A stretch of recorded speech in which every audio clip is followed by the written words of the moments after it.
Senhor presidente, senhoras e senhores vereadores, público que nos acompanha através das redes sociais e rádios, o que me traz à tribuna hoje é ressaltar o depoimento da doutora Luana Araújo, para quem acompanhou a CPI da Covid.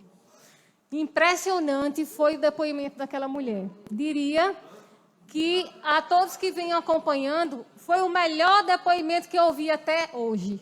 Uma mulher extremamente técnica, extremamente preparada, que infelizmente, por questões políticas, não pôde assumir a secretaria junto ao Ministério da Saúde.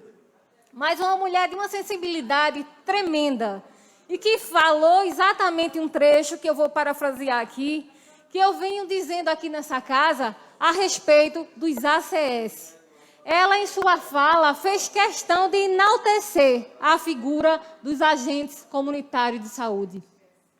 Ela disse: elas vão saber que é lá que elas tomaram vacina ou que é lá que elas fizeram pré-natal, mas é muito mais do que isso.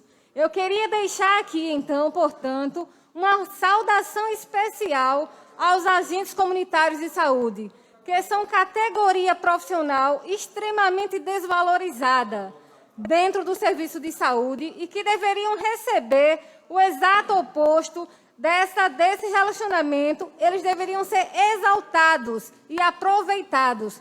Não existe ninguém nesse país que conheça melhor a comunidade e a nossa vulnerabilidade que os agentes comunitários de saúde. E que, se a gente conseguisse usar o conhecimento deles para balizar as nossas políticas públicas de saúde, talvez não estaríamos com um número tão grande de pessoas com Covid.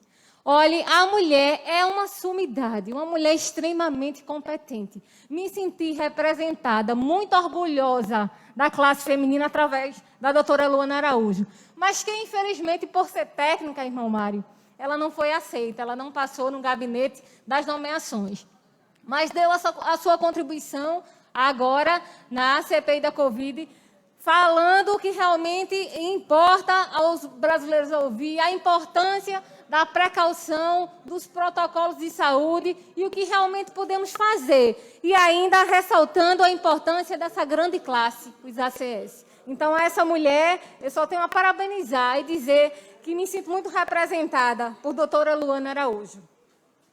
Além disso, venho a essa casa também, a tribuna, para ressaltar a importância do trabalho do CRAS, do CREAS, haja visto o número de famílias que se encontram abaixo da linha da pobreza, a insegurança alimentar. Não é apenas na capital, não. A gente não precisa ir muito longe. Em Goiânia, no nosso município, a situação de insegurança alimentar não é pequena, minha gente. E a gente precisa sensibilizar o executivo através do CRAS, do Serviço de Referência da Secretaria de Políticas Sociais, que é muito atuante, que tem uma secretária muito competente, que vem dando sua parcela de contribuição aqui no município, para que ela possa intensificar ainda mais, porque tem muita gente passando fome. Vereador Edson, Vossa Excelência, que tem um projeto belíssimo, que todos os meses faz uma doação de cesta básica, sabe do que eu estou falando. O goianense, em sua grande maioria, está passando fome. Hoje, o cidadão não está mais batendo no gabinete dos vereadores pedindo remédio, nem consulta, não. É alimento mesmo. Então, a gente precisa ter sensibilidade, trabalhar com o executivo, políticas públicas, para poder ou capacitar, jogar no mercado de trabalho, ver uma forma de amenizar essa situação que veio em paralelo à pandemia. Devido a essa pandemia, o número de desempregados foram muito grandes. E por isso está aí. Hoje, Goiânia também vive nessa situação de insegurança alimentar. E a gente precisa ter esse olhar de sensibilidade e trabalhar isso junto com a Secretaria de Políticas Públicas e o Executivo. Uma outra coisa também que me traz é parabenizar também a pessoa da senhora Cristiana, secretária de Políticas Sociais, que está fazendo um trabalho belíssimo com a gestante. Muitas vezes a gente chega a encontrar pessoas dizendo: mas fulano Beltrano está gestante e não tem no município sequer uma doação de uma banheira, de um pacote de fralda. Isso não é verdade. Na realidade, o município de Goiânia, através da Secretaria de Políticas Sociais, existe um cadastro no Centro de Referência de Saúde, de Ação Social, o CREAS, e lá as gestantes podem se cadastrar em que vivem em situação de vulnerabilidade e durante a sua gestação, ao completar o 8º mês, podem ir lá na secretaria que ela vai dispor de um kit de enxovais. Isso não é de hoje, não. Isso desde o dia 1º de janeiro, que Eduardo Honório assumiu a gestão, começou a ser colocado em prática. Então, minha gente, gestantes que estão passando por dificuldade, o caminho é o CRAS. A porta é a Secretaria de Políticas Sociais. E eu só tenho a parabenizar essa equipe maravilhosa da secretária Cristiane, que é uma pessoa muito sensível, e todos que compõem a secretaria, que está fazendo um belíssimo trabalho. Uma outra coisa também que me traz à tribuna é a questão da educação.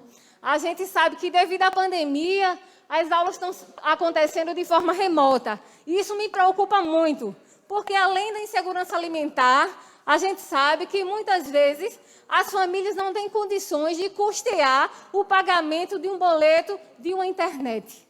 É muito difícil já ter que dividir um aparelho. Irmão Mário, às vezes em uma casa, o pai tem um aparelho e tem que dividir com os filhos para que eles possam participar das aulas remotas. Por enquanto, os tablets ainda não foram entregues. Então, está nessa situação. E ainda pior é o acesso à internet. Irmão Mário fez um requerimento para que esse serviço de internet fosse disponibilizado nas praças. Eu vou fazer no sentido que seja disponibilizado aos alunos e professores da rede pública. Porque, primeiro, os professores recebem muito pouco para custear, algumas vezes, locomoções em algumas situações que não recebe, e ainda ter que custear a internet para poder essas crianças, esses adolescentes, esses alunos da rede pública possam ter essas aulas remotas. E essas crianças que estão do outro lado, que às vezes não tem nem o que se alimentar, não tem condições de custear uma internet, irmão Mário. Então, é preciso ter sensibilidade do secretário de Educação, do gestor, e que faça um projeto que mande para essa casa, porque aqui a gente vai voltar, a gente vai aprovar, porque é necessário. É através da educação que se transforma. Mas, para isso, é preciso ter condições. A gente sabe que, nessa pandemia, de forma remota, as dificuldades são muito maiores, mas precisam ser trabalhadas. Além disso, as aulas sendo remotas, os professores nas escolas ou em sua casa, muitas vezes, irmão Mário, depende de um parente para que esteja próximo, para que possa acompanhar as crianças nas aulas. Então, é bem difícil essa situação, mas eu faço apelo ao secretário de Educação, juntamente com o prefeito, para que veja essa situação. Eu farei a indicação, mas peço aos senhores que encaminhem para essa casa um projeto de lei, para que possa disponibilizar essa rede de internet para esse público, os alunos e professores da rede pública. E, por fim, eu gostaria de falar sobre uma grande perca que eu tive. 2021, para mim, não tem sido fácil. Eu perdi 3 grandes pessoas na minha vida, mas a vida é assim, é um ciclo, e a gente tem que se fortalecer e lembrar, vai ficar a saudade, lembrar dos momentos bons, dos aprendizados, das coisas boas que a gente teve a oportunidade de viver ao lado dessas pessoas. São as lembranças, né? A saudade. E aí, no último dia 4/6, eu tive uma grande perca, que foi a perca do seu Edivaldo José Valença da Silveira. Um grande homem, um homem que transformava a vida, assim como sua esposa, doutora Maria Helena, que, se eu fosse enumerar aqui o número de pessoas que essa mulher faz e transforma, ajuda, transformando vida, eu passaria o dia. Ele também não era diferente. Ele era o tipo de que pegava os adolescentes e botava do lado dele e cuidava como se fosse filho. Eu tive o prazer de ter, desde os 3 anos de idade, ele me acompanhar. Então, assim, era uma pessoa realmente muito especial e que deixou e que vai deixar saudade, mas que vai ficar eternizado no nosso coração. Eu gostaria de ler aqui uma mensagem da doutora Andréa.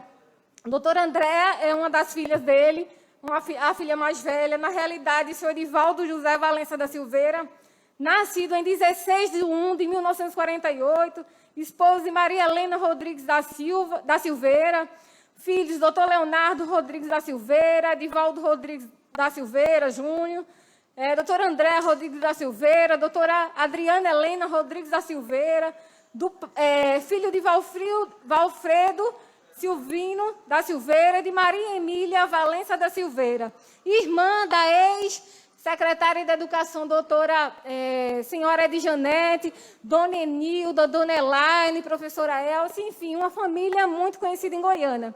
E eu gostaria aqui de ler uma mensagem que foi da doutora Andréa, uma das filhas, que eu achei muito linda e que eu vou aproveitar para ler nesse momento.